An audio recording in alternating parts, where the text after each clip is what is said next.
If you're watching this on YouTube, you might have noticed that this episode is a week delayed. But if you want to get early access to our episodes, consider becoming a paying member. If you enjoyed this episode, please subscribe and share it with your friends. Thank you for all your support. I'm sometimes engaged to give lectures on ships in places like Galapagos. I can't date this particular occasion. I suspect it was one of the expeditions organised by the Centre for Inquiry, CFI, the charity which later merged with my own Richard Dawkins Foundation. This lecture was on sexual selection and sex ratio theory. Why are the sexes evenly balanced, even in species like elephant seals, where a small minority of males monopolizes the females? Right, I thought what I'd do now is, as I say, talk a little bit about sex ratio theory and perhaps about sexual selection if there's time. Those of you, well, I suppose we all probably saw the sea lions out on the beach on the Sea Lion Island, and our guides pointed out the big bull sea lions patrolling their area of beach, and each dominant male had a harem of females. And elsewhere there were bachelor males who never got a look in. And in some species of seal and sea lion, this is extreme. The inequality, the sheer unfairness of some of the males getting all the action and other males getting none is remarkable. Now, it probably occurs to many people of an economical turn of mind, why are there so many males? If only a small minority of males does all the copulation. In Californian elephant seals, for example, it's something like 90% of the males never do any copulating. Well, why doesn't natural selection favor a shifted sex ratio so that most of the animals are female and just enough males to service those females? And this is the Darwinian theory of sex ratios. Darwin himself didn't solve it. It was solved again by the great R.A. Fisher, the Ronald Fisher, who wrote his great book in the 1930s. And here is how Fisher solved the problem of sex ratios. Why are sex ratios 50-50 or close to 50-50, even in those species where a minority of one sex, usually the males, does all the mating? Here's how the reasoning goes. Every baby born has exactly one mother and one father. Obvious, everyone knows that, but it has remarkable consequences. Put yourself in the position of an animal, a parent, a mother, or say a mother, trying to decide whether to have a son or a daughter. Now, of course, we're not saying that animals actually do decide whether to have a son or a daughter. The kind of convention that Darwinians adopt is to put ourselves in the position of an animal and imagine that the animal is doing its best to maximize the number of its genes that survive into future generations, to maximize the number of its great-great-great-grandchildren, is another way to put it. So put yourself in the position of a mother trying to decide whether to have a son or a daughter. And imagine it's a mother elephant, just a sea lion, a mother sea lion. If you have a daughter, you can be pretty sure that your daughter will give you grandchildren, because your daughter is almost bound to be a member of the harem of some male or another. But if you have a son, the chances are your son won't give you any grandchildren at all, because he's likely to be a bachelor. But if by luck he happens to be a dominant male, then he'll give you dozens of grandchildren.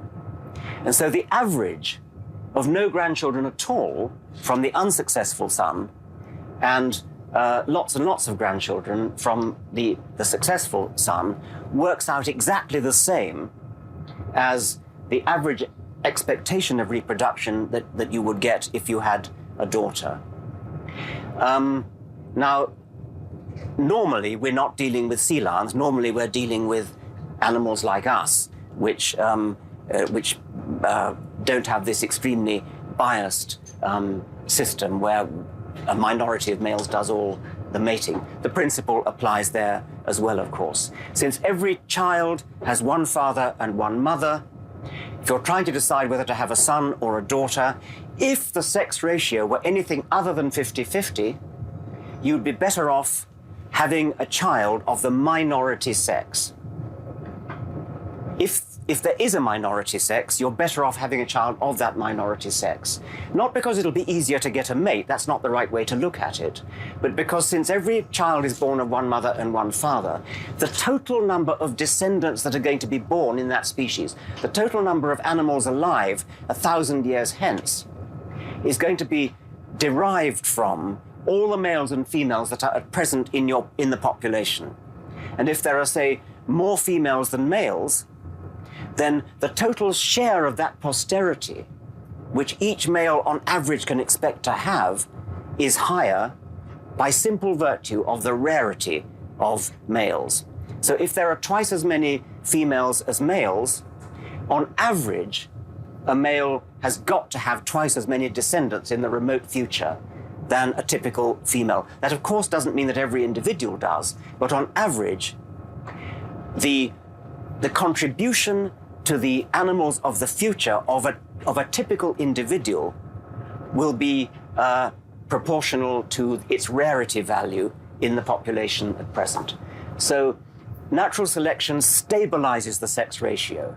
If the sex ratio were anything other than 50-50, natural selection would bring it back to 50-50. Now, if you remember from school biology, you'll know that in mammals, sex determination is done by X chromosomes and Y chromosomes. So you may be saying to yourself, well, this is all very well, but animals don't have a choice. I mean, there's a mechanism which causes there to be 50-50, and it's the XX-XY system. But that's just a detail. That's not the fundamental Darwinian question. The fundamental Darwinian question is, why in the first place did a mechanism arise that produced a 50-50 sex ratio? And there are ways of biasing the sex ratio anyway. The XXXY system doesn't produce a perfect 50-50. There are all sorts of ways in which animals can and do influence the sex of their offspring, perhaps by feeding sons more than daughters, or feeding daughters more than sons, or something of that sort. Fisher took the theory some steps further. He thought in economic terms. Now, imagine that the economic costs of making one sex, say a son, imagine that it costs more to make a son than to make a daughter. Perhaps you have to feed sons more than you have to feed daughters. Now let's go back to the hypothetical situation of a mother, quotes, trying to decide whether to have a son or a daughter. Since it costs more, suppose it costs twice as much to make a son as to make a daughter.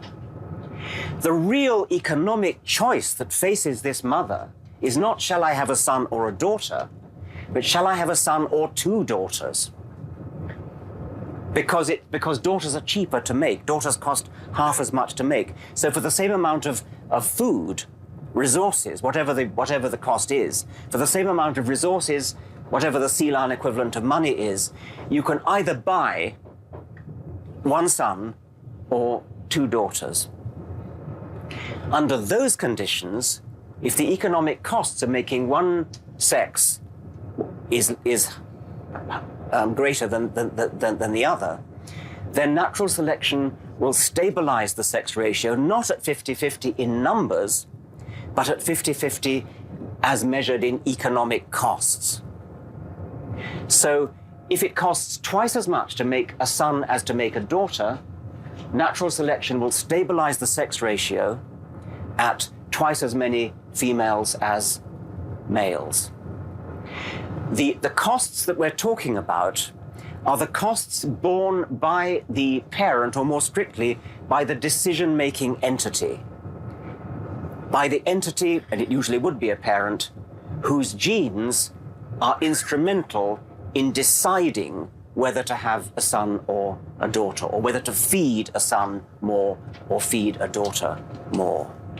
And in practice, this will often mean that if you really want to do the Fisher calculation properly, what you have to calculate in order to say what it is that stabilizes at 50-50, it is the total investment of effort, food, energy, whatever it takes, the total investment by the parent up to the end of the investment time, up to the end of the period of childhood rearing, when the baby leaves dependency on the parent.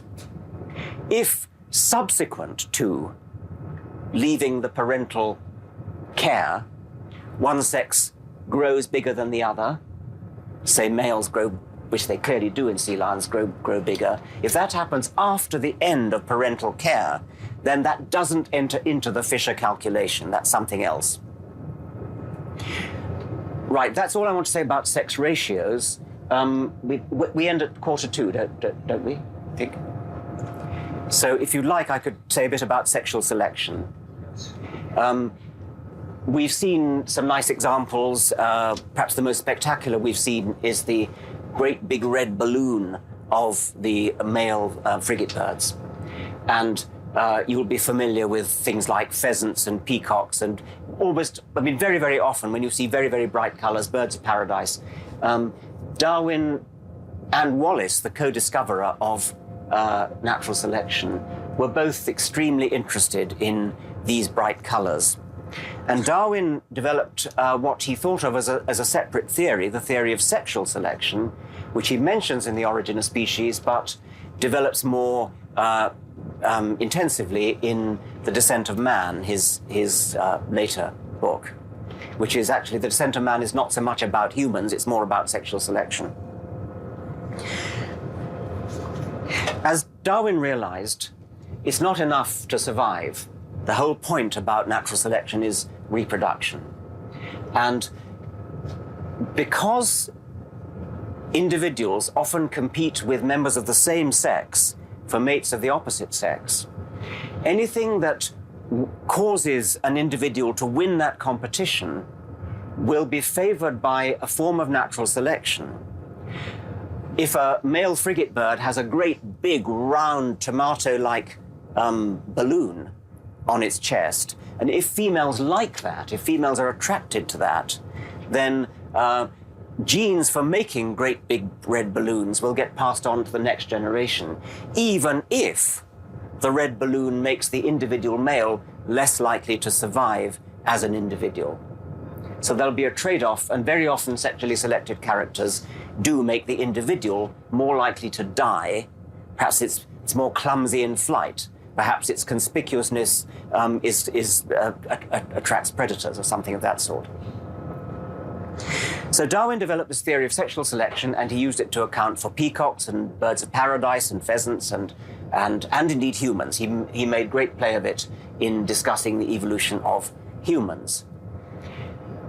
Wallace hated the idea. Wallace described himself as more Darwinian than Darwin.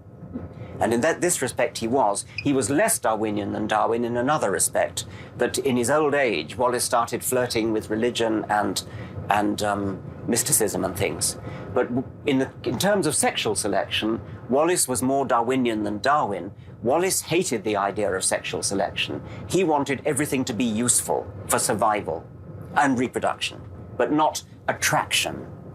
So for Wallace, he was always reluctant to explain bright colors as due to sexual selection. And he pointed quite rightly to the fact that we've got plenty of bright colors. If you open any one of us up, it's bright red.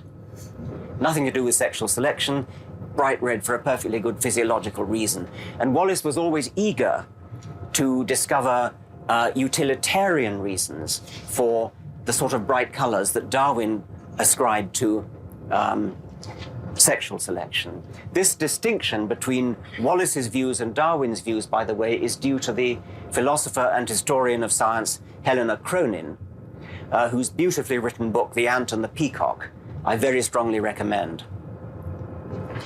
Now,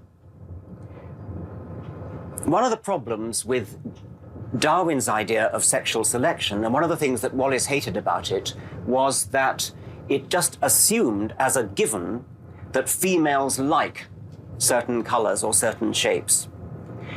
And Wallace could just about stomach the idea of females liking these shapes and colors, and thereby providing the selection pressure to produce things like peacocks' tails. But Wallace wanted there to be a utilitarian underpinning. He wanted it to be an advertisement that this is a good fit male. He wanted the peacock's tail or the frigate bird's red balloon to be some kind of a genuine indicator to females that this is a good male. This male will be a good parent. This male will be a good male to mate with. Darwin was perfectly happy to say, no, the females just like it. That's all there is to it. It's just aesthetics. Later on, after both Wallace and Darwin were dead, again R.A. Fisher solved the problem for Darwin, for sexual selection, in the following typically ingenious way. He said, all right, let's take female taste, but let's do what Darwin did and just say, well, females just like it, just like the red sac. Let's make female taste itself be under genetic control and subject to natural selection in its own right. So you have males with their red balloons, and you have females with their brains that may or may not like red balloons, and both the red balloons themselves and the female brains with their taste are themselves subject to natural selection. Now, Fisher then did some intuitive mathematics. He said, this is typical Fisher, it is easy to see that under such conditions, there will be, this is not his exact words, there will be an ever-increasing runaway process whereby the he didn't talk about red balloons, but whereby the male characteristic, the red balloons, and the female taste for the same thing run away together and increase in an inflationary manner together, because both of them are being naturally selected at the same time. Fisher said it is easy to see. Nobody else could see that it was easy to see until the 1970s, when mathematical biologists started to to reconstruct what must have been Fisher's mathematics that Fisher didn't bother to actually write down. And it works approximately like this. Every baby born, whether male or female, inherits the genes from its father for having a red sac, and the genes from its mother. No, I'll put that more generally. Every baby born inherits, of either sex, inherits from its father the genes that made the father look like he does, and the genes that made the mother like what the father looked like. It doesn't matter what it was. It could have been a red sac, could have been a blue sac, it could have been a sky blue pink sac. But whatever it was, every chick born of either sex inherits from its father genes for having that characteristic, and from its mother genes for liking that characteristic. And the genes in the boy chicks don't manifest themselves as taste, and the genes in the girl chicks don't manifest themselves as red sacs. But each of them have the same genes. And that's the key to the theory. If you plug that into the mathematical model, that, under at least some circumstances, gives rise to a runaway process, an exponentially inflating process, whereby the characteristic, in our case the red sac, and the preference for that characteristic grows and grows and grows in inflating manner. It could have been anything. It could have been a green sac, it could have been a blue sac, it could have been a purple tail. Doesn't matter what it is, whatever it starts off as, that will be hooked onto by this runaway process and will go on inflating until it's brought up short by utilitarian pressures, the sheer weight of death, death pressures, because the thing is becoming so big and so conspicuous and so dangerous. That's one version of the model, and there are various other versions that don't have that consequence. That's Fisher's mathematization of the Darwinian theory of sexual selection, and it's probably true, at least in some circumstances. However, Wallace, you remember Wallace hated the idea. He wanted it to be utilitarian. And Wallace, too, has his modern descendants. The most dramatic of these theories is the so-called handicap theory of the Israeli zoologist Amos Zahavi. Everybody can see that these characteristics are handicaps. I said, almost certainly they lead to the death of the individuals in some cases. Carrying around a great red sack must be a handicap in all sorts of ways. Carrying around a peacock's tail must be a handicap. And everybody else had thought that it evolves in spite of being a handicap, and the Fisher model suggests that it evolves in spite of being a handicap. Zahavi's model says it evolves because it's a handicap. It's a handicap which advertises to the female, as Zahavi says, look what a good, fit, strong male I must be because I've survived with this ruddy great balloon hanging off my chest. For many years, and I was one of them in The Selfish Gene, just about every zoologist ridiculed Zahavi's idea. It just seemed too counterintuitive. It didn't seem to work. Mathematical models that people tried, Maynard Smith tried, and it didn't work. Then, much later, Alan Graffan, a very brilliant theoretical zoologist, theoretical biologist at Oxford, and I'm happy to say one of my graduate students, developed a mathematical model which, once and for all, showed that Zahavi's model could work. Highly ingenious model. The theory should now be called the Zahavi-Graffan handicap theory. He showed that it does work. I think I probably haven't got time to go into that, but it looks as though the handicap theory probably does work.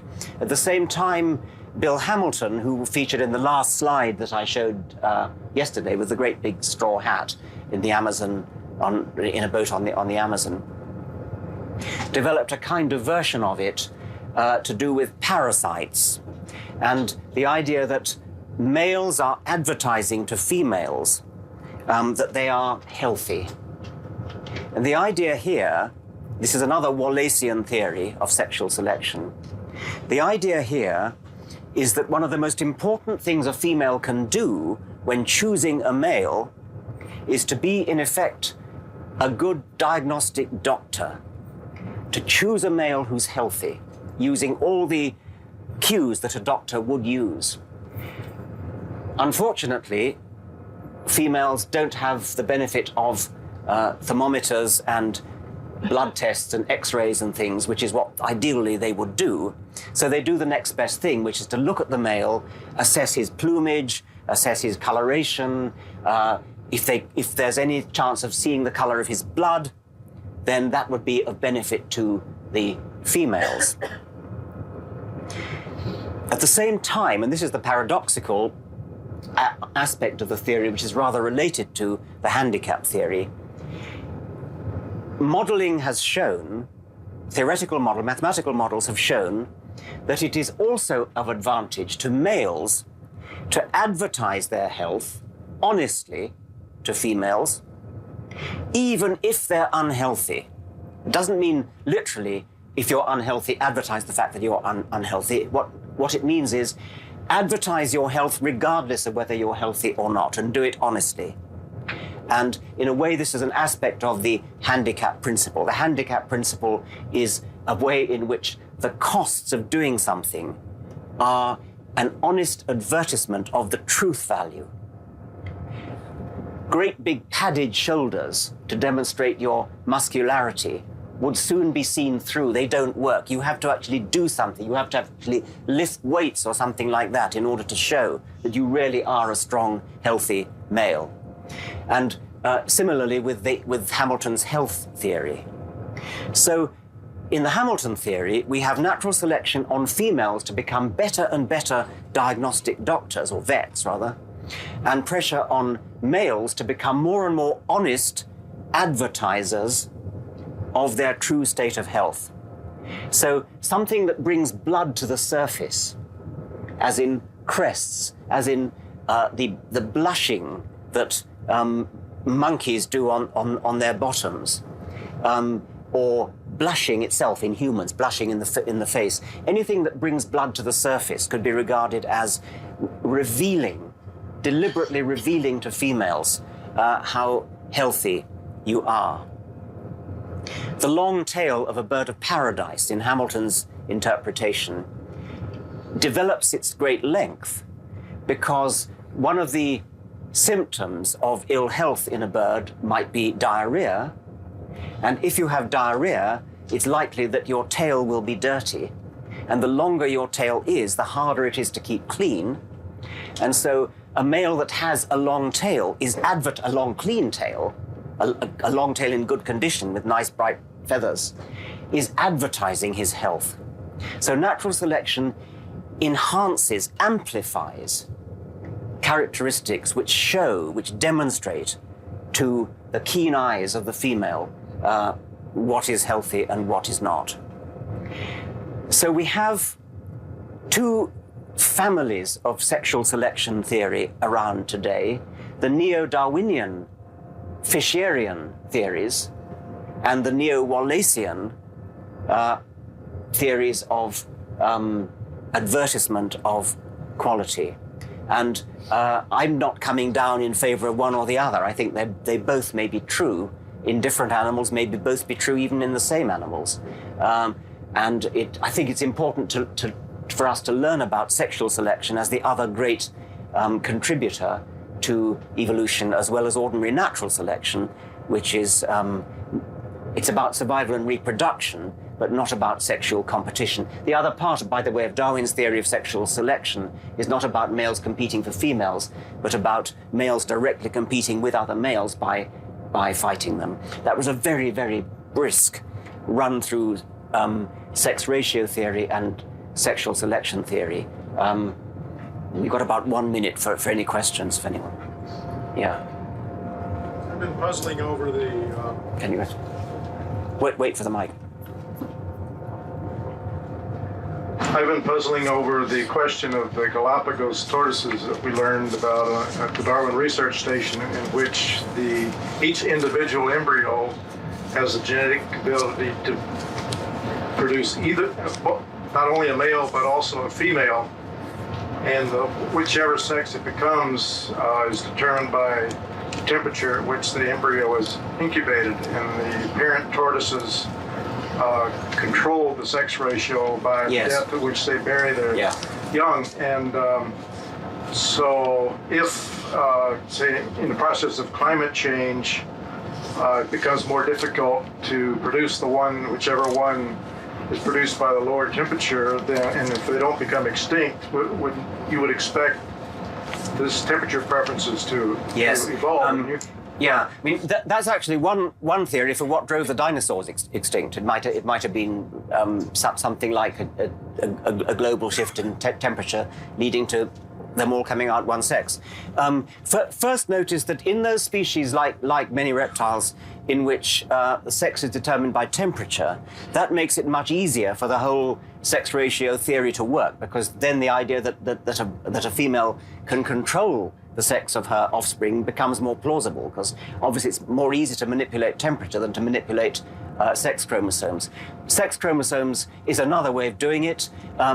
You probably know that in birds and in Lepidoptera, in butterflies and moths, the same kind of XXXY system is there, but it's the other way around.